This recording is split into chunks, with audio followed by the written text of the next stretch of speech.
जो इस वक्त की ब्रेकिंग न्यूज सामने आ रही है। बड़ी खबर क्या है, दरअसल आपको बता दें, इलाहाबाद उपचुनाव से जुड़ी इस वक्त की बड़ी खबर। कांग्रेस ने स्टार प्रचारकों की लिस्ट जारी कर दी है।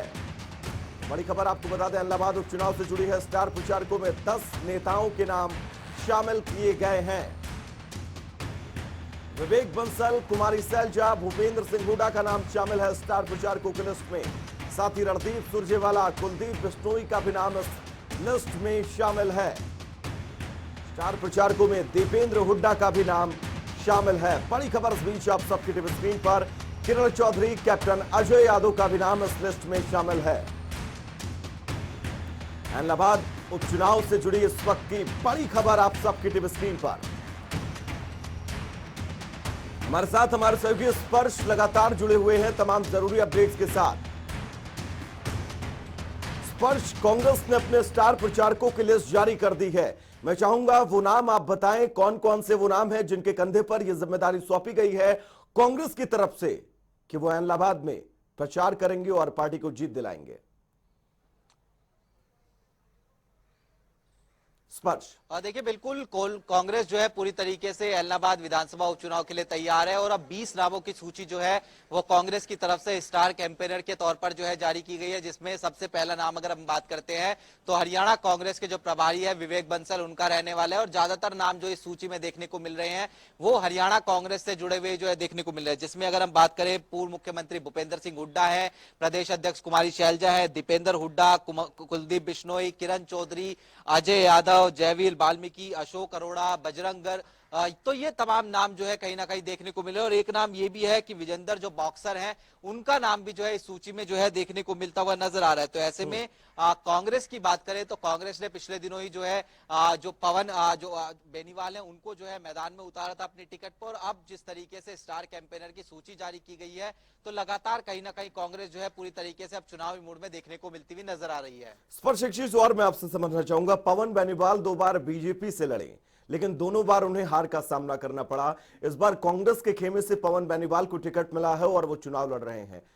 ये 10 स्टार प्रचारक और कांग्रेस की स्ट्रेटजी क्या ऐसी है कि पवन बेनीवाल इस बार मैदान मार सकते हैं?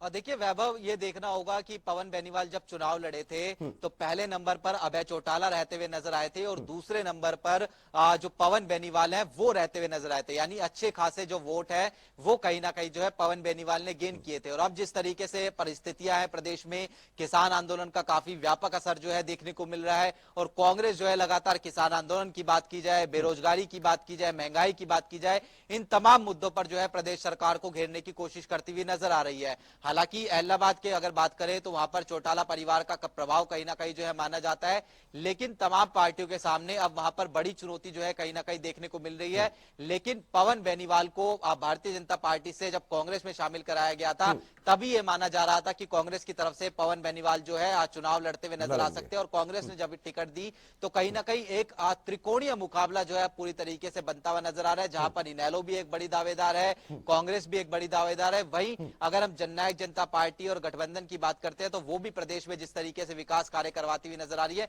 उसके मुद्दे पर चुनाव लड़ेगी। लेकिन निश्चित तौर पर आपने भी अमूमन ये नोट भी किया होगा कि कांग्रेस के किसी भी प्रत्याशी, किसी भी नेता से आप पूछेंगे कि आपकी फाइट किससे होगी तो कांग्रेस वाला कहेगा कि इनेलो से उसकी फाइट है। बीजेपी के अगर आप किसी प्रत्याशी या फिर बीजेपी के किसी बड़े नेता से पूछेंगे कि आपकी फाइट किससे है, वो भी इनेलो का नाम लेगी, कांग्रेस का वो नाम नहीं लेगी। ऐसे में लगातार समीकरण ये कह रहे हैं कि वहां पर लड़ाई त्रिकोणीय होगी, लेकिन कांग्रेस बीजेपी को नजरअंदाज कर रही है, बीजेपी कांग्रेस को नजरअंदाज कर रही है। ये हालात, इन हालातों के बाद रिजल्ट और ग्राउंड जीरो पर क्या कुछ स्थितियां हो सकती हैं?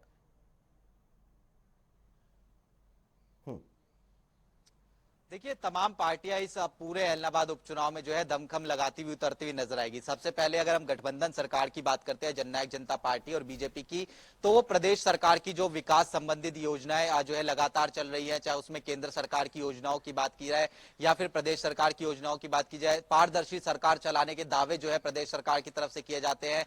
उसके साथ साथ अगर अन्य योजनाओं की बात करें तो उन मुद्दों पर जो है प्रदेश सरकार जो है चुनाव लड़ती हुई नजर आएगी, भारतीय जनता पार्टी खासतौर पर।